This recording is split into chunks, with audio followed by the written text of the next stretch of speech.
2012 में देश की राजधानी दिल्ली में निर्भया केस ने सबको हिला दिया था और 9 अगस्त 2024 को पश्चिम बंगाल की राजधानी कलकत्ता में फिर एक निर्भया जैसा ही कांड हो गया। शहर और जगह के नाम बदलते हैं, लेकिन एक चीज नहीं बदलती, वह है स्त्रियों के प्रति अत्याचार। शरीर में कोई कपड़ा नहीं था, पैर दोनों राइट एंगल में मिला गया, एक पाँव बेड के इस तरफ, एक पाँव बेड के इस तरफ मिला गया। इस 15 अगस्त को जब पूरा राष्ट्र अपनी आजादी का 78वां जश्न मना रहा था, हर हाथ में तिरंगा दृष्टिपात हो रहा था, धरती पर भगवान के ही दूसरे स्वरूप कहे जाने वाले doctor no safety no duty का नारा लगा रहे थे। इतना ही नहीं, जैसे घिनौने कांड की बाद भी अस्पताल में गुंडों ने तोड़ फोड़ मचाई। कौन थे ये लोग? किसके इशारे पर यह सब कर रहे थे? इस सवाल का जवाब भी ढूंढना बहुत आवश्यक है। हॉस्पिटल मैनेजमेंट की तरफ से परिवार वालों को ये बताया गया कि उनकी बेटी ने सुसाइड किया है। हालांकि पुलिस जब मौके पर पहुंचती है तब पता चलता है कि न सिर्फ बड़ी बेरहमी से इस जूनियर डॉक्टर की हत्या की गई, लेकिन साथ साथ भी किया गया। जब इस केस की आग पूरे देश में पहुंची और हल्ला मचा, तब बंगाल हाईकोर्ट के आदेश पर इस मामले की जांच सीबीआई को सौंप दी गई। कब तक हमारी बेटियां इस डर में जीती रहेंगी? माँ बाप कैसे उन्हें बिना डर के, बिना भय के काम पर जाने देंगे? सबको लगता था कि 2012 में हुए निर्भया केस के पश्चात देश के कानून में बदलाव आएगा, समाज में इसका असर होगा, लेकिन आंकड़े कुछ और ही बता रहे हैं। नेशनल क्राइम रिकॉर्ड्स ब्यूरो के अनुसार 2022 में 31,000 से भी अधिक केस रिपोर्ट किए गए थे। 89% of cases were committed by persons known to the victim, मतलब वह विक्टिम के जानकार थे। 2017 और 2022 के बीच 86 केसेस डेली रिपोर्ट हुए, 86 प्रतिदिन। इसका अर्थ हर घंटे 4 औरतों का होता है। कहाँ है women safety? The Delhi commission for women chairperson ने हाल ही में बयान दिया कि निर्भया केस के 11 साल बाद भी सिस्टम में बहुत अधिक फर्क नहीं आया है। कोलकाता की भयानक न्यूज़ के पश्चात उत्तराखंड में एक नर्स, बिहार में 14 वर्ष की बच्ची का और मर्डर, देहरादून में एक लड़की का, तमिलनाडु में फ्रेंड के द्वारा किस्से समाप्त ही नहीं होते। निर्भया केस के पश्चात से जुड़े लॉज में 21 मार्च 2013 को संशोधन किया गया, को फिर से डिफाइन किया गया। बलात्कार के दोषियों के लिए कठोर आजीवन कारावास और यहां तक कि मौत की सजा का भी प्रावधान किया गया है।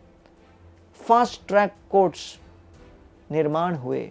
2012 से लेकर 2024 तक कानून तो भले सख्त हुए हैं, लेकिन न तो उनकी सख्ती अपराधियों पर दिखाई देती है और न ही अपराधियों में इस कानून का कोई डर दिखता है। औरतों के साथ मॉलेस्टेशन, छेड़छाड़, बदतमीजी, इन केसेस का नंबर तो हम सोच भी नहीं सकते। क्या हमारी मानसिकता ही ऐसी बन गई है? क्या ऐसे घिनौने क्राइम का डर निकल गया है? कल्चर को हमने क्या समाज में स्वीकार कर लिया है? फिल्मों में इस कल्चर को रोकना होगा। माता पिता को अपने बच्चों को यह परवरिश देनी पड़ेगी कि पुरुष औरत से सुपीरियर नहीं है। इक्वालिटी की बात करनी होगी, इक्वल रेस्पेक्ट की बात करनी होगी, लड़कियों पर जोक्स बंद करने होंगे, कंटेंट को स्ट्राइक डाउन करना पड़ेगा। ऐसे वीडियो पर मिलियंस में व्यूज आते हैं और एजुकेशनल कंटेंट पर नहीं। ततो दुःशासनो राजन द्रौपद्या वसनं बलात् सभा मध्ये समाक्षिप्य व्यपक्रष्टुं प्रचक्रमे आकृष्यमाने वसने द्रौपद्यास्तु विशाम्पते तद्रूपम परम वस्त्रम प्रादुरासीदनेकश।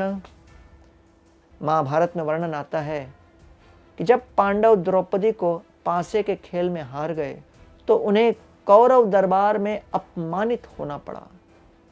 दुशासन ने सभा के सामने द्रौपदी को निर्वस्त्र करने का प्रयास किया। द्रौपदी ने निराशा के क्षण में भगवान श्री कृष्ण से सुरक्षा की प्रार्थना की। श्री कृष्ण ने द्रौपदी की गरिमा को बचाते हुए चमत्कारिक ढंग से उसे एक अंतहीन वस्त्र प्रदान की।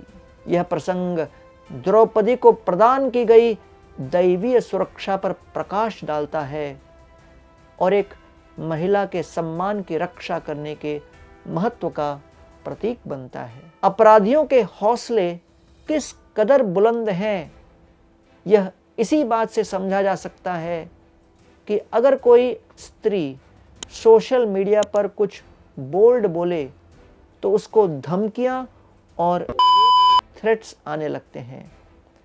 फेमस इन्फ्लुएंसर सारा सरोश ने कलकत्ता केस पर एक वीडियो बनाया जिसके पश्चात उन्हें सोशल मीडिया पर काफ़ी ट्रोलिंग का सामना करना पड़ा। हद तो तब हो गई जब सारा को की धमकियां भी मिलने लगी।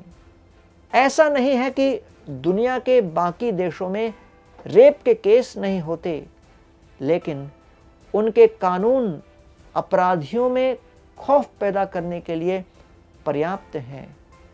जैसे कि चीन में फांसी की सज़ा के अलावा बिजली का करंट तक की सज़ा दी जाती है।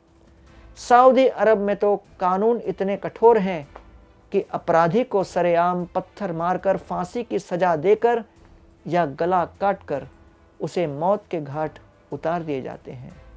ऐसा ही इराक में भी होता है। जर्मनी ने नो मीन्स नो के सिद्धांत को लागू किया है, जिसके अनुसार बिना सहमति के फिजिकल रिलेशन रेप माना जाएगा। न्याय प्रणाली में सुधार की आवश्यकता है। हमारे पुलिस को संवेदनशील बनने की आवश्यकता है। प्रशासन पीड़ित पर लगातार आरोप नहीं लगा सकती। फास्ट ट्रैक अदालतों में बलात्कार के मौजूदा मामलों पर तेजी से आगे बढ़ने पर भी जोर दिया जाए। अब तक के 2,34,000 मामले भारत में लंबित हैं। समाज में जेंडर बायस की सोच को समाप्त करना होगा। मर्दानगी को फिर से परिभाषित करें, ज़ीरो टॉलरेंस रखें। अगर इन सब बातों पर निरंतर काम होता रहेगा तभी चेंज आएगा, वरना आज की हेडलाइंस भी पुराने पन्नों की तरह पलट दी जाएंगी।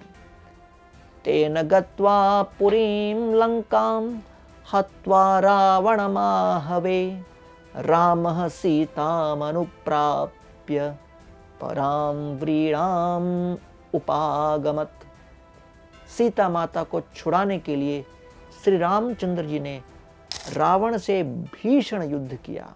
भारी चुनौती के बाद भी रामचंद्र जी का अपनी पत्नी को कैद से छुड़ाने का संकल्प उनके प्रति उनके गहरे प्रेम और सम्मान का प्रतीक है। यह युद्ध इस बात का प्रतीक है कि स्त्रियों की गरिमा की रक्षा और उसे कायम रखने के लिए श्री रामचंद्र जी किसी भी हद तक जाने के लिए तैयार थे और हमें भी ऐसी प्रेरणा वो दे रहे हैं।